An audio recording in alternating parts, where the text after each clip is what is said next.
Hi, this is Dr. Michelle Robin with Small Changes, Big Shifts, Building Rhythm and Resilience. And I believe if you'll change one thing a month, one thing for the next 12 months, you'll change your life forever. Thanks for joining me on the journey.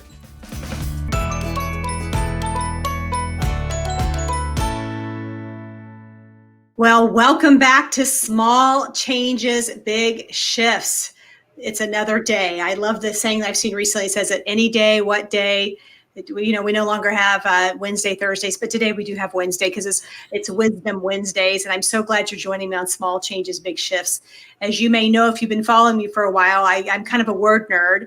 And this show is really about celebrating, guiding, connecting, which provide hope. And boy, we're in a time where we need some hope. So thanks for joining me today. Today's guest on Small Changes, Big Shifts is Dr. Amy Novotny. Amy, to get that right, I'm going to ask you how to say your name. Yay, Amy. And she's joining me to discuss how we can learn how to live pain-free. And really, we're going to talk a lot about physical pain today. And if you've been working from home, like many people have, I'm seeing people that are sitting too long. They're sitting at kitchen tables. They have low back pain. They have shoulder pain. They have neck pain. And so she'll be joining me to share with some ideas today. She's the founder of PABR Institute and co-author of Amazon's #1 best-selling book, Don't Quit: Stories of Persistence, Courage, and Faith. And boy, do we need to have persistence, courage, and faith in our times right now that we're struggling with. Dr. Amy's on a mission to provide pain, stress, and anxiety relief to those who seek naturalistic form of treatment. And we know that people follow me like to have natural and holistic. So Dr. Amy, what's your story? Well, first, thank you for having me on. I really appreciate the opportunity to share with you and your audience and provide some help in any way I can. So I grew up in Arizona, and I started off looking at biology and French and got my majors and minors in biology, French, Spanish, and math, just kind of all over the place. And then made my way into physical therapy and got my doctorate in that and did that for a few years. Then I realized what were taught in school wasn't always the correct thing. And I started diving into breathing and how it affects the body and your mobility. And we have different asymmetries in the body and how that influences the way that we have certain patterns and compensations. And I started playing on myself first. I figured, if I want to be a really good teacher, I need to understand it completely and use myself as a guinea pig.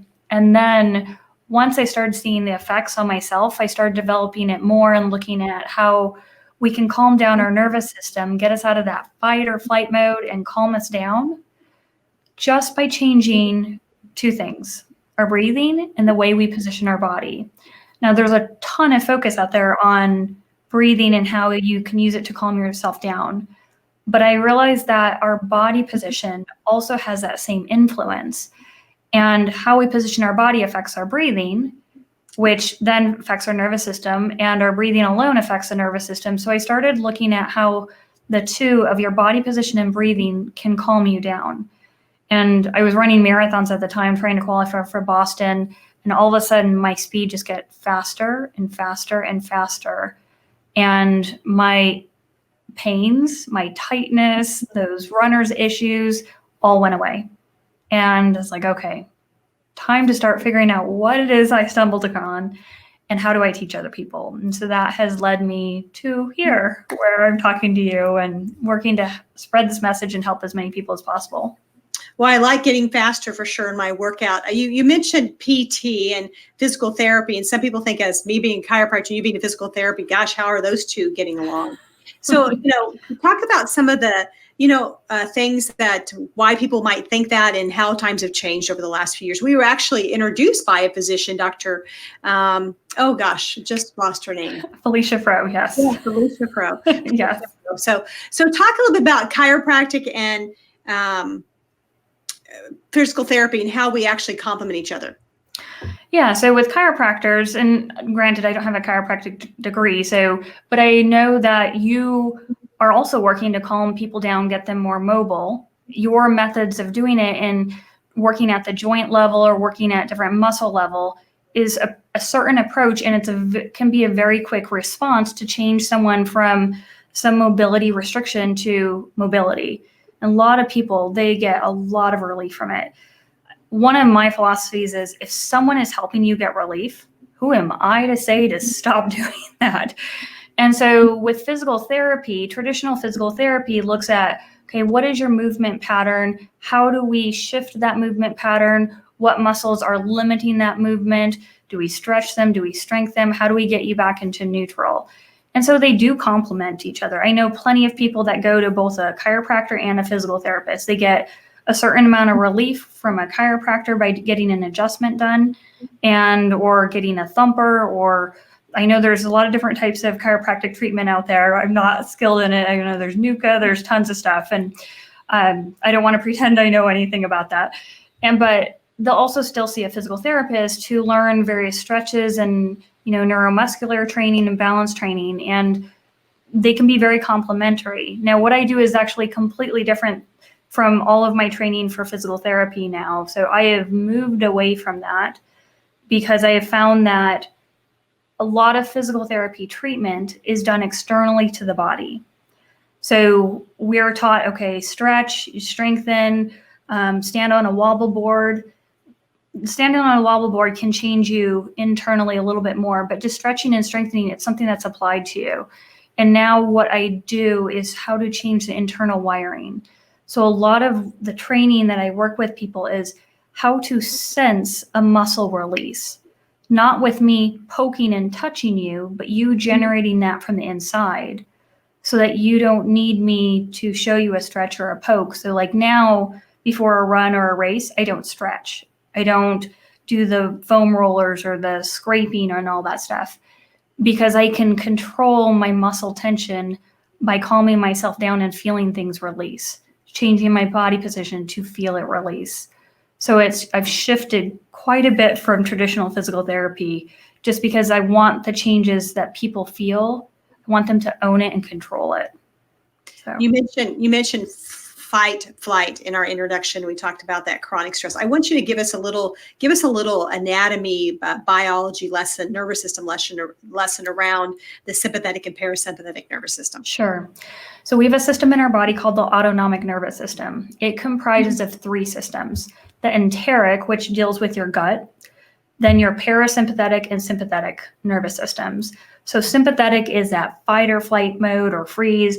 You're ramped up, someone's coming to attack you, your body goes on tension, and you're like, okay, what do I do? Your parasympathetic is rest, digest, relaxation, sleep. We have, varying levels of those nervous systems in our body all the time. And often, unfortunately, our society, we live in fight or flight mode. Every stressor that we have kicks our sympathetic nervous system in, which then tightens muscles throughout our body, raises cortisol levels. The other thing is that nervous system lies in our back. So every time we go chest out, shoulders back, suck up your gut, guess what? You're stimulating that sympathetic nervous system. Muscles in your body are going to tighten all over because you've just said, I'm going to use my body position to tell me that I am in fight or flight mode and I need to be ready to act.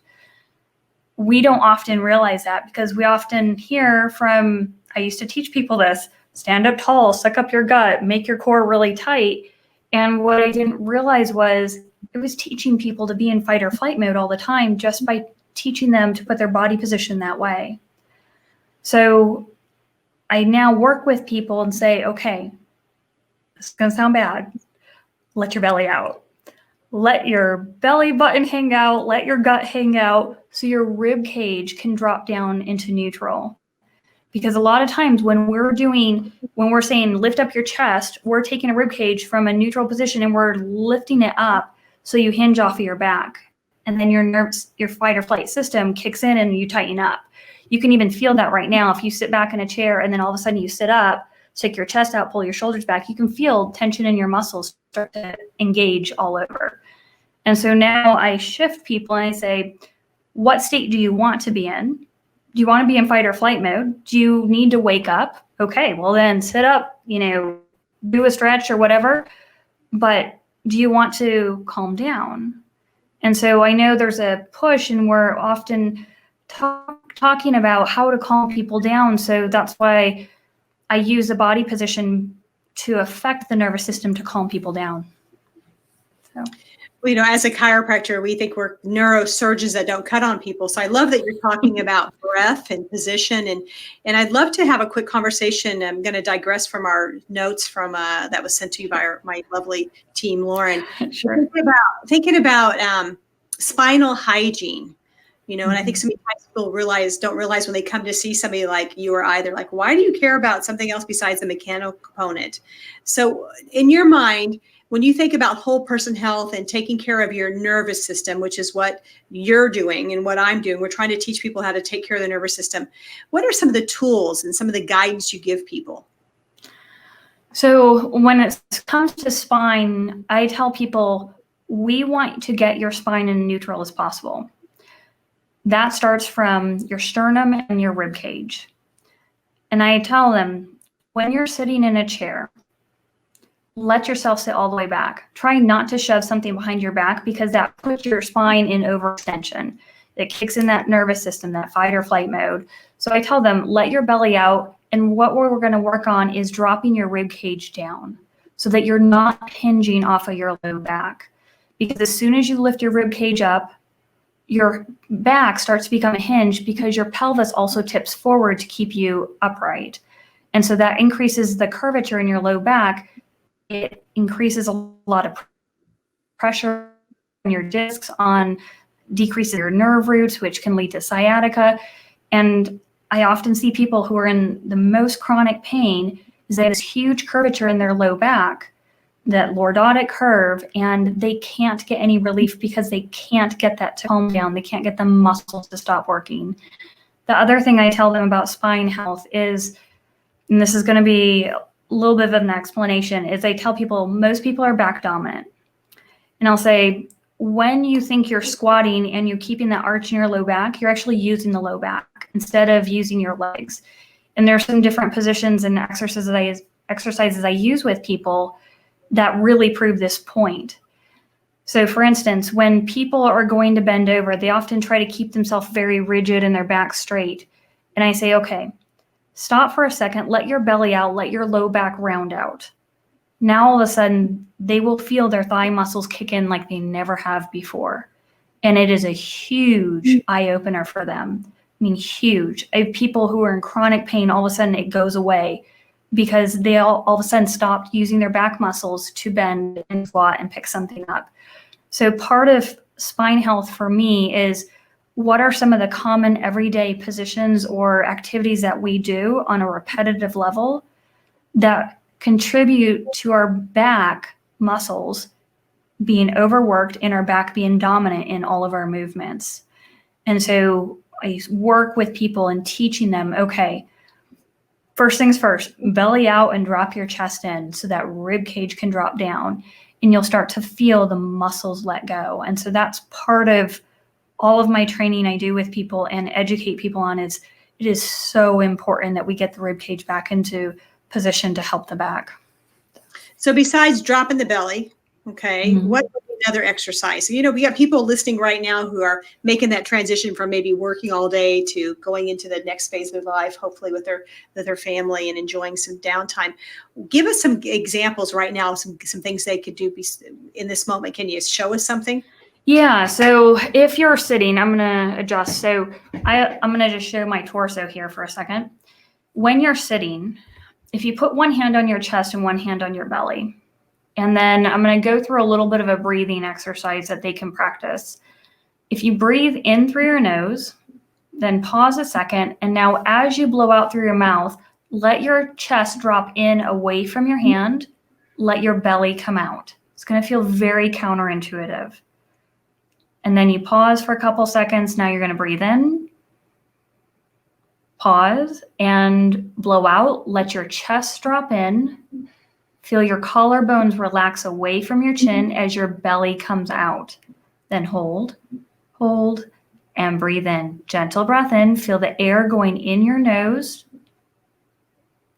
Pause and blow out. Feel your chest drop down and in. Feel your armpits relax as your belly comes out.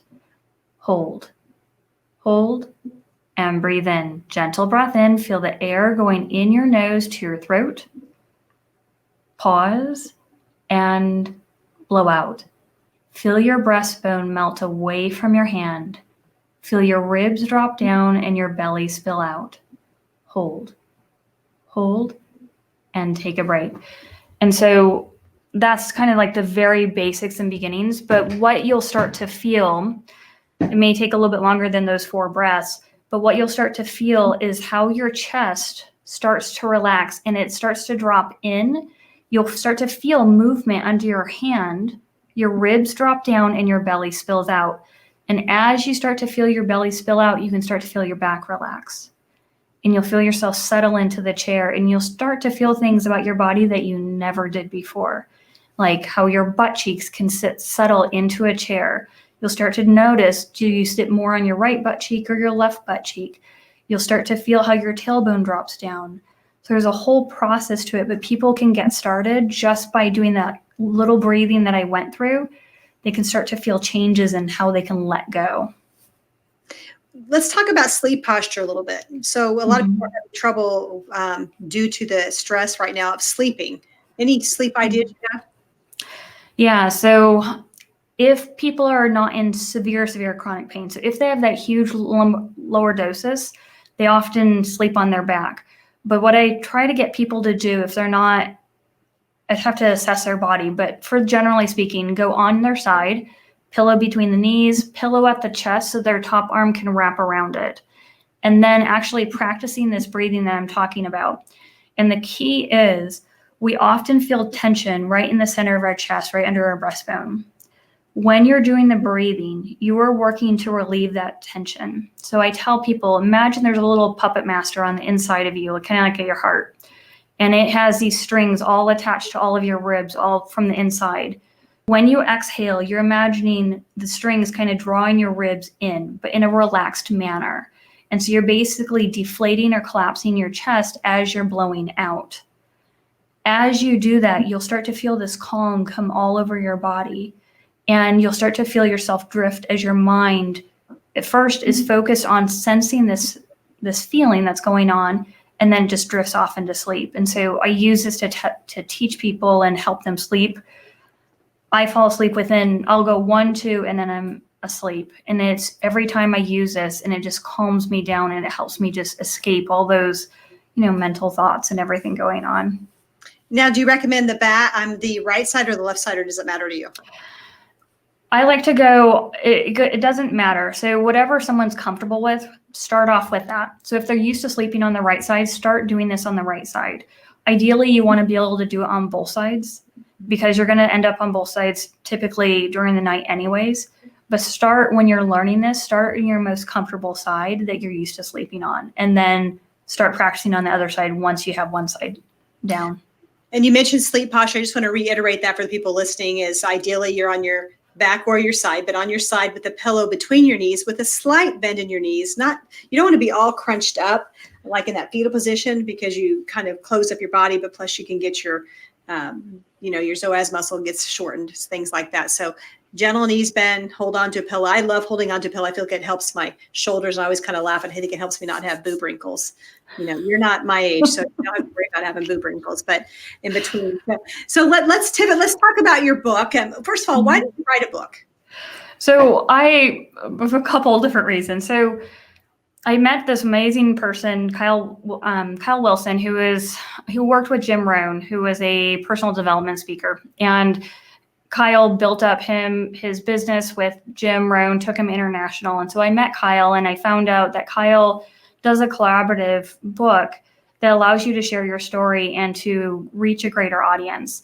All the proceeds for the book go to a charity. So all of it is set up so it's a win-win for a lot of people. I am working on a personal book as well, but I did contribute to this book, and it includes stories of perseverance, courage, or faith. Mine was more about courage, well, kind of all three, but it talked a lot about self-doubt. So switching completely my focus and switching my methodology from traditional PT to what I do now, there was a lot of self-doubt in there. A lot of moments of what the hell am I doing? What am I going to do? There's a lot of crying. There was a lot of pushback from different physicians in the Phoenix area who told me, no, you can't use balloons. You can't teach people how to breathe differently. You are not allowed to do that. If you do that, you will not see our patients. And my boss in the clinic I was working said, you have to stop that. You can't do that. And he eventually came around because some doctors started to come to see me. And so my contribution to this book was going through that and then switching from working in a clinic for someone else and then the process of going on my own and then meeting someone famous like Robert Kiyosaki, who is well known in the financial world. I read his book, Rich Dad, Poor Dad, and just took a lot from that and said, okay, I need to continue on this entrepreneur path and keep pushing because my desires to help people are greater than just working in a small clinic for someone for the rest of my life, that I need to help more people. And so the only way I can do that is if I become an entrepreneur. And so the story goes through that, me meeting him, helping him, and then leading to what I'm doing now. So sounds like a big pivot, huge. And once again, we're celebrating you for having the courage to do the work you're doing. We're celebrating you for thinking outside of the box. And, I don't think you could ever go wrong when you teach people how to breathe. And I think breath reconnects you back to your heart. And so for those of you that are following us live, feel free to ask any questions you have in the chat section, and I'll share those with Dr. Amy. So Dr. Amy, talk about the pivot in your mindset. You mentioned some people that you've been hanging out with. Jim Rohn's definitely one of my teachers, and I would use the word mentor, but definitely you have to follow the work he's doing because he talks. One of my favorite quotes is, "If you don't like where you're at, move. You're not a tree," right? So, yes. Yeah. And a lot of people aren't where they want to be right now, and they have to figure out how to move and transition. So, talk a little about pivoting our mindsets in lives in chaotic times. Yeah, so it takes a lot of dedication, and it's a daily practice. So one of the things about pivoting is finding some resources that you know that you can go to on a daily basis. I know that my mind will go back to my fearful ways if I do not listen to a personal development podcast in the morning, spend some time exercising, working on my breathing, and then also surrounding myself around people who are also working to make a change. And so once you make the decision that you want to change your mindset, then reach out to anyone you can to find different resources. So I have a number of friends who have asked me for help. And so I send them the podcasts that I listen to. If I find a podcast I really enjoy and I hear some words that really resonate with me, one, I save it just because I know that was important for me. And then I start to share it to people. And so part of changing your mindset is you have to be ready for it. Then you have to start looking for those resources and then applying them every single day. And as soon as you start to feel yourself shift back, becoming aware of that shifting back and then holding on for dear life and saying, nope, I'm going to implement these things that I know have worked for me in the past and just stay with this mindset. A lot of it is clearing out the negative self-talk, trying to clear out, putting ourselves down in our heads and just shifting over to the positive and saying, okay, what can I do right now? And it's a lot about repetition and taking action. Just what is the next thing that I can do that will get me to the location where I want to be? Well, I think about it on A days, B days, and C days. You kind of have your bare minimum days of stuff you're going to do, whether it's a podcast or your workout, or like for me, it's oil pulling and scraping my tongue. Those are all my A days, and I may not get them done on my B days. So I think it's important for everybody to think about, what is my non-negotiables? What am I going to get done every day? Like hydration for me. I always say, do you want to be a grape or you want to be a raisin? You got to drink, you got to hydrate. So I think that's good wisdom. And thinking about the pearl, the goal that you get out of a 30-minute conversation could be to breathe, like you said, and collapse your ribs. And if that's all our listeners get out of today's show, I think that's a home run to practice your breathing. So talk a little bit about what your medicine of the world, what is the medicine you want to share with the world?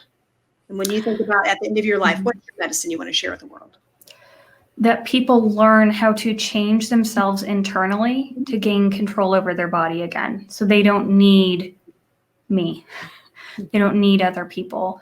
That they learn that true essence of feeling how they can get rid of shoulder pain within a few minutes just by learning how to relax their pecs, relax their lats, relax their armpit area so the ribs drop down, the pain goes away just like that. If I can teach as many people as that as possible, that would be absolutely wonderful on my deathbed. How do you think emotions play into people holding their breath? I was talking with a client recently who had some significant back pain, and I'm like, part of this is some of the emotions you're going through. Yes. So a lot of people don't even realize they hold their breath. It's not until they start doing some breath work training that they realize how much they hold their breath. Because one of the things is when they have an emotional trauma, they go into a neuroprotective mode, they guard, they lift up their rib cage, they tighten their shoulders. A lot of this is a physical response to an emotion that they're not even aware of, and they guard right in their chest. And so if they're lifting up their rib cage, they're going to decrease the use of their diaphragm because the side abs that pull the rib cage down aren't going to be as effective when the rib cage is lifted up. So the diaphragm now no longer has support because the side abs aren't working. So then they have a tendency to hold their breath, or their breath becomes very shallow because their whole rib cage is shoved up. And so there is a huge, huge, huge, huge correlation. I often see people when I will work with them, we'll get their breathing down into a rhythm that's calm. They have an emotional event. Their whole breathing rhythm changes and they're not even aware of it. And then I'll mention something and say, okay, let's work on just your breathing rhythm and the coordination of your breathing. And they will feel the shift and then the whole body calms down. And they don't even realize it until after we've gone through that. But it is fascinating and scary at the same time how quickly your breathing can change just by an emotional trauma. So. I love that you work the word rhythm in, right? This shows small changes, big shifts, building rhythm and resilience, as you can see on the bottom of your screen. And so that rhythm of breathing is so important. You do a lot of online teaching, so some of our followers may want to find you. I've got your website here where they can find out more about what you're doing. And I'm assuming you have some videos on there. You're kind of all over you're all over my social media. Yeah. Yes. So on my website under media, I do have links there from different interviews I have.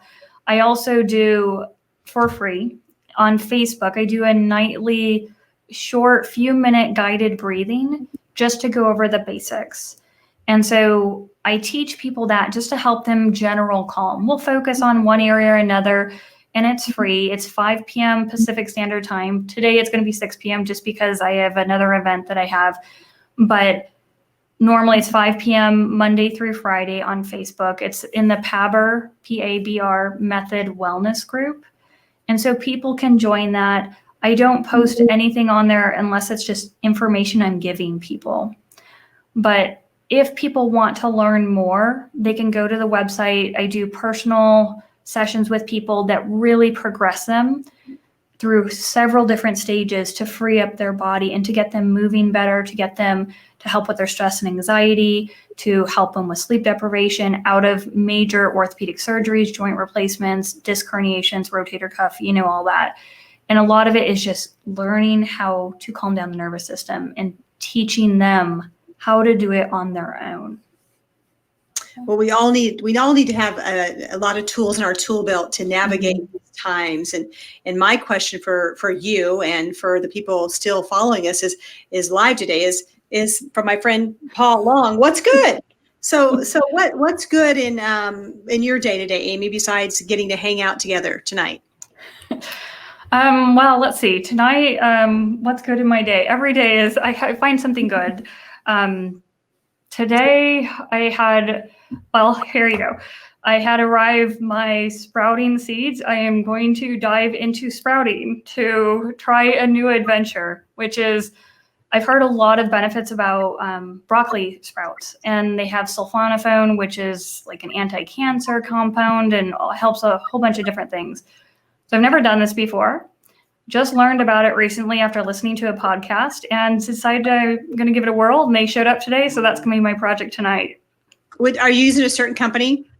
I use Sproutman, and I heard that you don't want to just go get seeds from your, local hardware store, because a lot of them are old. And so you want to go get organic ones and ones that are fresh, the ones that haven't been beat up. And so I heard all about Sproutman. There was another company as well. I can't remember the name of it, but I gave Sproutman a whirl. So we'll see how it goes. Well, I've got some sprouts. I'm growing some sprouts right now in my kitchen. Yeah. Oh, awesome. Yeah, my friend Shelley Kramer told me about a sprout, and it's maybe Humana.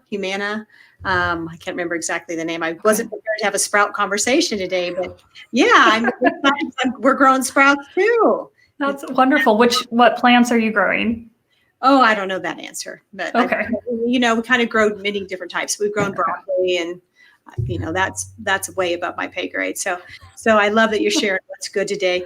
As we start to wrap up the show, I want to remind our listeners that they can find your book on Amazon. Don't Quit: Stories of Persistence and Courage, and Faith. And I love that word, faith. We definitely need to dive into that a little bit as we're going through these times. But if you had a magic wand, what would you do? Oh, I would give people more awareness. I would teach them how to be aware of their body and where they're holding tension, because if they could feel that, they can start to find people to help them get rid of it.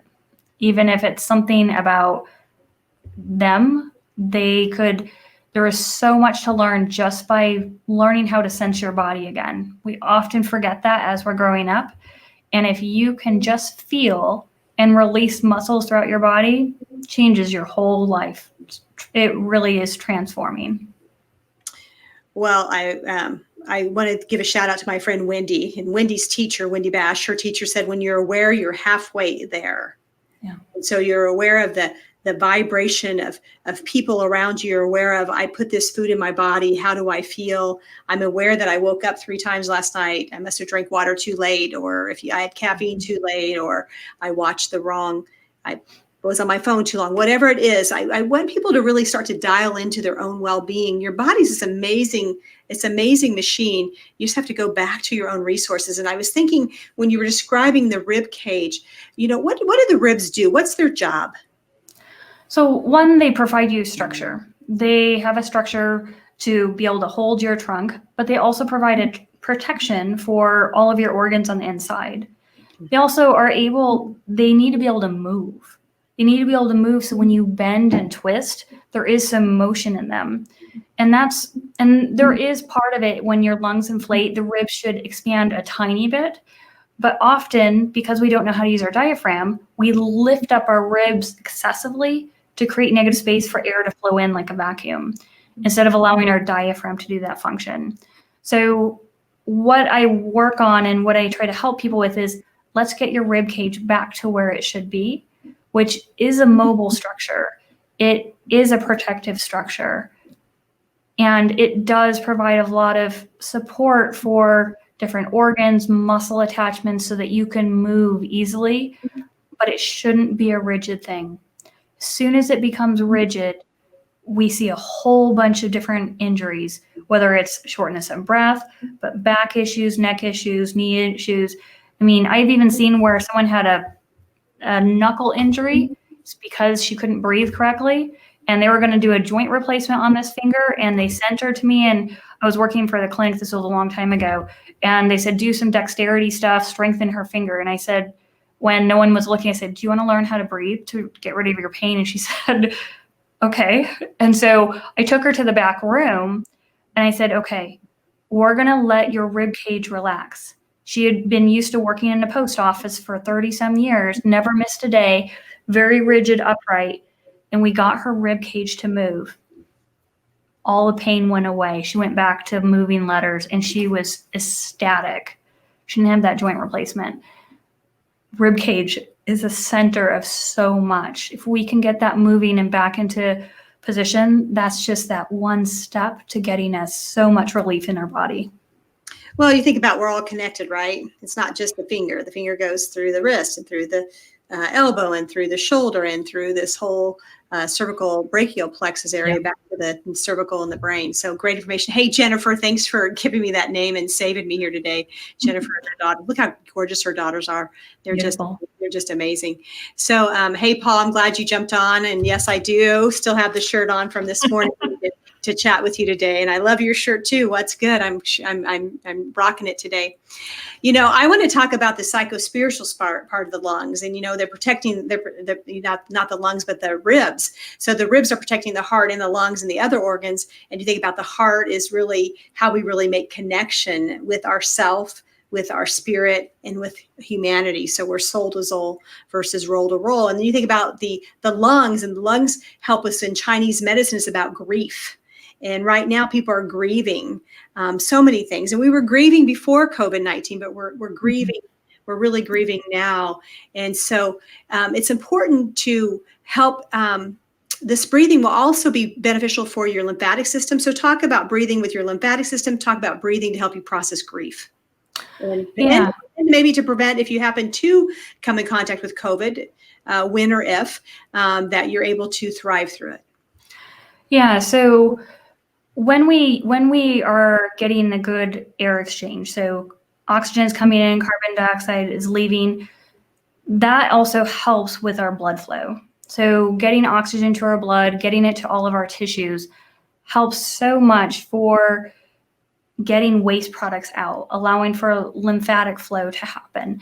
And not only do you need breathing for this process, but it helps you to be able to move, to help you to be able to clear lymphatic stuff. It's vital for all of our processes. So when we're breathing too, there's different types of breathing. So sometimes you use breathing to calm yourself down, to allow our bodies to get rid of waste. But then there's sometimes that we use breathing to ramp us up. Sometimes we need it to be able to act and function. And so the breathing is going to be a little bit faster. So it all depends on what your purpose is.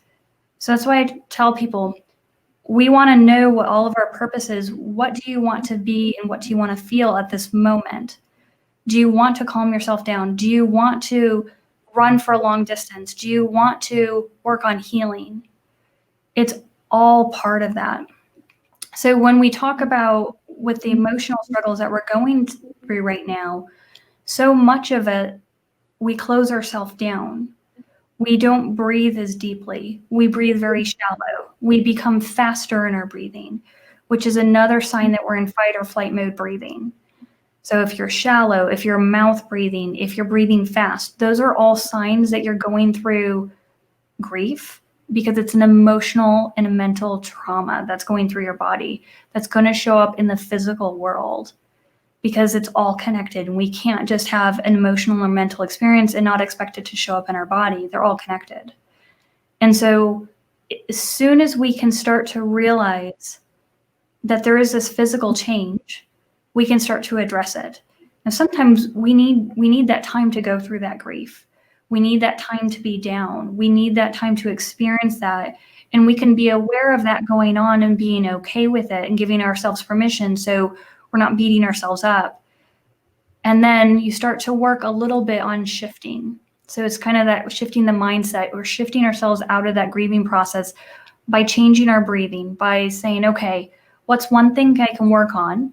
Maybe the first thing is closing our mouth so we breathe in through our nose, because that helps with vasodilation. So it's going to help with your blood vessels expanding to help get blood flow for healing. So then we can look at, okay, maybe we'll practice breathing in through the nose, out through the mouth, so it's not so shallow, so that there's a little bit of length to our breathing and we can feel our rib cage moving, so it's not this shallow with our rib cage up. Then we can look at, okay, can we slow our breathing pattern down? So when we change positions, our breathing pattern is going to go a lot faster. So once we settle into a position, then we can work on settling it down and slowing it down so that there are pauses after we exhale, so our diaphragm can reform. So when you inhale, you get a nicer inhalation. So it's all connected, and you can use that to help you through the grieving process too. And especially if you unfortunately got COVID, I've helped people with COVID. And we work on putting them in different positions to open up the back. So a lot of times we think, okay, I don't want to be slumped, I don't want to be curled down, but I put people in those positions so they learn how to relax their back and get air into their posterior lungs. And as soon as they do that, all of a sudden they can breathe easier. So first we calm them down, get the rib cage in position. Then I start to challenge the positions that I'm putting them in by putting them in stuff that's very awkward for them. And they feel their back relax, the air gets into their back of their lungs, and all of a sudden they can breathe a lot easier. And they start to feel the pressure on the chest. I keep hearing about the elephant on the chest with COVID.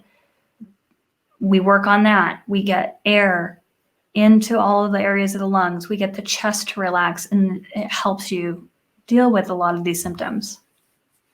Well, you've been a wealth of information about breathing. One of the simple things that people need to do to live a well life. We actually have a whole chapter in my first book, Wellness on a Shoestring, 7 Habits for a Healthy Life. And one is about breathing. So you've been a breath of fresh air. How about that? Pulled it in. You can learn more about Dr. Amy at the website listed on the screen. It's also in the show notes. So I'd encourage you to check that out. Join her at 7 o'clock Central Time to maybe get a little bit of a tip about how to really dial in some well-being. But please don't have your phones in the bedroom. Maybe do it in the living room or in your comfy room, wherever you're kind of chilling out with your family. This is also so great for your kids to learn how to do. So don't just think this is one thing you want to share with your kids about how to really learn how to breathe. That'll help them navigate through life. I know when I'm in a situation, a lot of times I actually will practice breathing before I go on to stage, before I had to do something recently that was pretty difficult. And I actually wrote on my hand, I put breathe right here. I didn't have any other notes. I just wrote right there. And in a moment when I felt the tension, I just looked down and I said, Michelle, breathe. And when I did that, I actually smiled, which actually also changed the vibration in the room. So hopefully I brought some good energy to the room. So you've definitely brought good energy to small changes, big shifts. Mm-hmm. Thanks for joining me. I really appreciate it. Thank you so much, Dr. Michelle. I really appreciate you having me on. Hopefully this helps your audience. Thank you again from the bottom of my heart. Well, and I want to encourage our listeners you can share your notes your questions in the comment section. And I know Dr. Amy's very active on social, and she'll get to them and she'll answer them for you. You know, I love to end the show with a quote. I'm a little bit of a quote nerd. And so I'm curious if you have a quote you'd like to share. So one of Jim Rohn's is take care of your body. It's the only place you have to live. And I totally agree with that. Take care of your body. It's the only place you have to live. That's a great one. Well, I looked up a special one for you today based on not giving up and following your heart. I didn't know your whole story, but I knew it had a lot to do with not giving up. So I got this from Josh Groban. You are loved. And to everybody out there, you are loved. Don't give up. Keep taking the next right step. All right. Hey, I'm sending you lots of hugs, lots of heart-to-heart hugs. I'll chat with you next week. And hey, go take a big deep breath. Blessings to all of you. I sure appreciate you listening to Small Changes, Big Shifts. If you go to the website, smallchangesbigshifts.com, we'll have the show notes ready for you there. If this episode inspired you to make a small change that will lead to a big shift, please share with a friend. You can catch our episode on Apple, Google, Spotify, YouTube, and our website. And if you feel like it, please leave a rating or a comment. Be sure to subscribe so you can catch our episode next week. Blessings to you.